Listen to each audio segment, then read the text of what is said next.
સારંગિયા તાલુકા શાળામાંથી હું સારંગિયા વૃંદા ઉમેશભાઈ આજે હું તમને એક સરસ મજાની વાર્તા કહેવાની છું।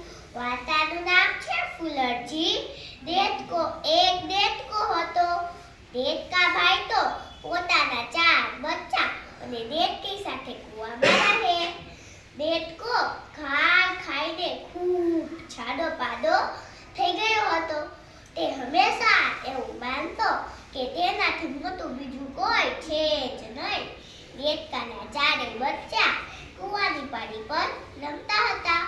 તેમને દૂરથી ચાલી આવતે હાથી જોયો। પહેલા કોઈ દિવસ તેમને આવું વિશાળકાય પ્રાણી જોયું ના હતું। તેઓ ખૂબ ડરી ગયા અને કૂવાના પાણીમાં પાછા કૂદી પડ્યા। પોતાની માં દેડકી પાસે જઈને બોલ્યા, માં આજે અમે મોટા કાળા પહાડ જેવું પ્રાણી જોયું છે। લાંબુ નાક હતું, જાડા થડ જેવા એના 4 પગ હતા અને ગાગર જેવું એનું મોટું પેટ હતું। બચ્ચાની વાત સાંભળી દેડકો મોટી ફલાંગ ઉપર તો ત્યાં આવી પહોંચ્યો અને બોલ્યો, હોય જ નહીં, મારાથી મોટું બીજું કોઈ હોય જ ના શકે।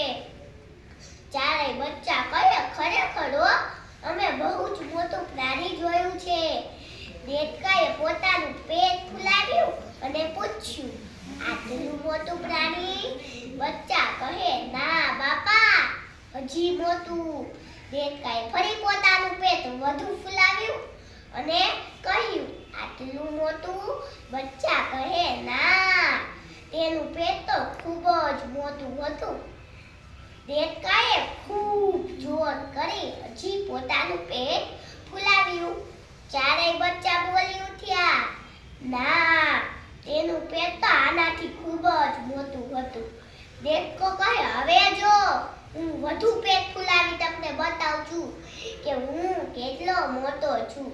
દેડકી કહે, દેડકા રાજા, તમે ખોટું જોર કરવાની બદલે બચ્ચાની વાત સમજો તો ખરા।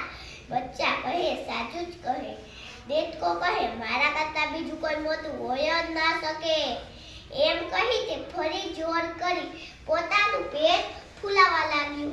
થોડી વારે મોટા અવાજ સાથે દેડકાનું પેટ તો ફાટી પડ્યું। બિચારો દેડકો ખોટું અભિમાન કરીને તાકાત કરતા વધુ જોર અજમાવતા પોતાનો જીવ ગુમાવી બેઠો। આ વાર્તામાંથી આપણને એ શીખ મળે છે કે કોઈ દિવસ ખોટું અભિમાન કરવું જોઈએ નહીં, નહીંતર આપણા હાલ પણ દેડકા જેવો થાય। આભાર।